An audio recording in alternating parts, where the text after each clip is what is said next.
What is going on, guys? I am back today to talk about a movie that is currently streaming on Shudder that I didn't know anything about except for I read the description, and that was enough to make me interested. It is a film about sex workers working at this like gas rest station area, and a religious cult kicks a woman out of their cult, and she starts living with these sex workers, and it turns into a slasher film. And I was like, okay, that's enough for me to want to watch. Sounds interesting.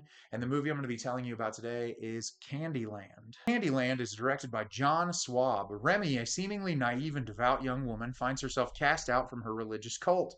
With no place to turn, she immerses herself into the underground world of truck stop sex workers. Under the watchful eye of their matriarch and an enigmatic local lawman, Remy navigates between her strained belief system and the code to find her true calling in life. So I was really excited to watch this movie. I thought that it was a really fascinating concept, and I feel like when you introduce these ideas of like sex workers in a religious cult, that you can use horror to kind of portray a powerful message. And unfortunately, this movie was not good. I think that it has an incredible setup. I feel like the atmosphere and the performances are really incredible, but then it shifts into a formulaic slasher movie with nothing to say, and it just gets really bland towards the tail end. There's not even a final girl in this movie, kind of just like a worse iteration of a film that I've seen 100 times. And I'll talk a little bit more about that when I break the movie down for you.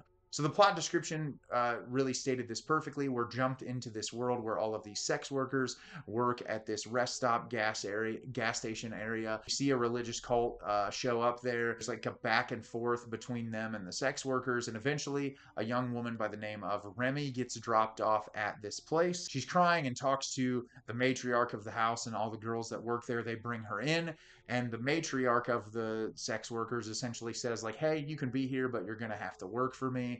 And obviously she starts living her life there and kind of accepting, well, maybe since I've been thrown out of this thing, I can join this group. But it's obvious that she has issues with leaving her religious belief system behind. And at the same time, people start winding up dead at the truck stop. Truckers that pull up there, they're getting murdered. And the film is watching this character kind of deal with her religious struggle, working with these sex workers while also trying to figure out who is murdering these truck stop workers, and are these sex workers' lives in danger. So like I said, this was really not that good of a movie, but I will talk about the positives. The performances here from top to bottom are all really excellent. I liked everybody in this movie. I felt like they were very, very believable, and they did a really excellent job. My favorite performance in the entire film was Owen Campbell. I thought he was phenomenal. His character had the most emotional range. I felt like there were so many moments with him that were just really incredible, and I felt the realistic emotion that he was experiencing. I thought all the actresses did a really nice job as well. I just think why I found his performance so much more enthralling is because they didn't spend a lot of time with all of the girls that were in the group. They really fixated on him and his relationship with the cop that kept coming in and out of the rest area. And I just feel like if they would have focused more on some of the girls' characters, that I would have been more compelled by their performances. But he was really the standout. I also love the aesthetic of this film. I loved the location. I feel like it really had that seedy rest area truck stop vibe, and really just provided a lot of personality that made it easy for me to be invested from the get-go. But that's really the only positives that I have for this movie. There's a ton of negatives.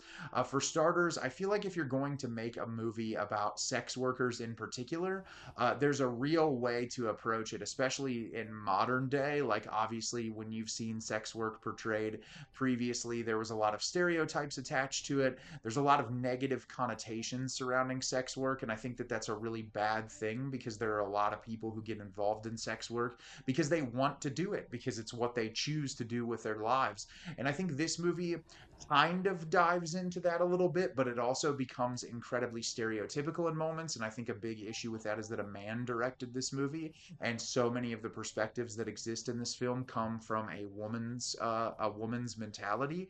And not to say that like a man can't write a story about female sex workers, because you can. I just think that there's not really all that interesting things to sort of unpack or unravel here. It's kind of like the way they're portrayed in the situation. There's some empowering moments of like, we do this because we're good at it and we want to. And I think that there's like a way you could have taken that to make it feel more empowering. But where the film goes in the third act, I just didn't feel like it really was saying anything at all. It was kind of just like they were a part of the movie, and that was really a limited element to what it is, other than the conflicting viewpoints of like sex workers versus like religious identity, which that's not really explored in any way, shape, or form. I feel like the lead character and her relationship with her religion, there was a way to dive into that to make it really fascinating to see kind of the trauma that she's experiencing and the drawback to the religion and kind of like the push and pull that she was feeling.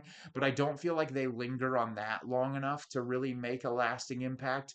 There's also a scene in this movie of sexual assault that I felt like was completely and totally unnecessary. And I guess like if you were trying to utilize it as like a, if you get involved in sex work, especially if you're working in seedier areas, that this is a possibility. But I didn't feel like it really did all that much to the movie when it comes to the character who is assaulted, their relationship with other characters. Like it didn't really develop them. And I'm someone who like, you can use assault in movies and you can make it incredibly powerful. There are some films that have really shaken me up over the years when you see assault in such a visceral way and people who experience it. But I think a lot of times when it's incorporated, there's not really a lot of thought into it. And I feel like this is one of those cases. I didn't really see the incorporation of that scene adding anything to the movie or really providing anything other than a horrible situation that this character was experiencing. And the third act, when it turns into a slasher movie, the kills are not all that interesting and it's very, very predictable. And like I said, there's not even really a final girl in the situation.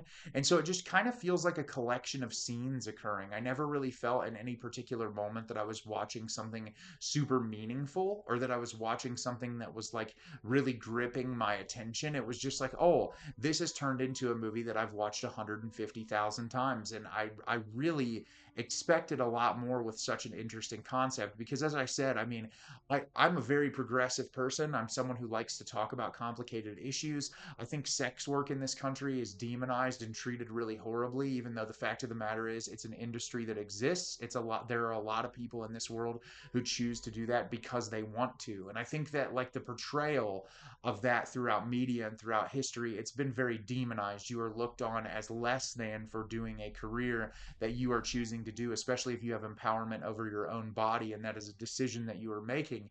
And so I think if you're incorporating it into a film, there's kind of a duty to do it in a way that like, you know, works and portrays these characters in a way that shines a light on them that's not just like through negative stereotypes that have existed over and over and over again. And that's not to say that you can't showcase all different sides of it, especially when you're doing a slasher movie. But like, I just was curious as to why that kind of was the route that was chosen in this particular case. And then tying in the religious trauma element, as someone who experienced a lot of religious trauma, raised in a church by a minister, movies like that always really kind of hit me hard. And I just felt like this never really did more than scratch the surface. And yeah, for the most part, it's boring and formulaic for an hour and a half. I just wanted so much more out of it. And by the end, I was like, yeah, I probably won't remember half of this in a week. So have you seen Candyland? Did you love it? Did you hate it? Leave me a comment down below. Let me know what you thought. I thought this movie was mediocre. I really thought it had a lot of potential, and unfortunately, it let me down. As always, if you can like the video and subscribe to the channel, helps me out a lot and lets me know the type of content you're looking for. I'm always putting out new material and look forward to getting more out for you in the near future. And as always, everyone, thank you so much for watching and have a great rest of your day.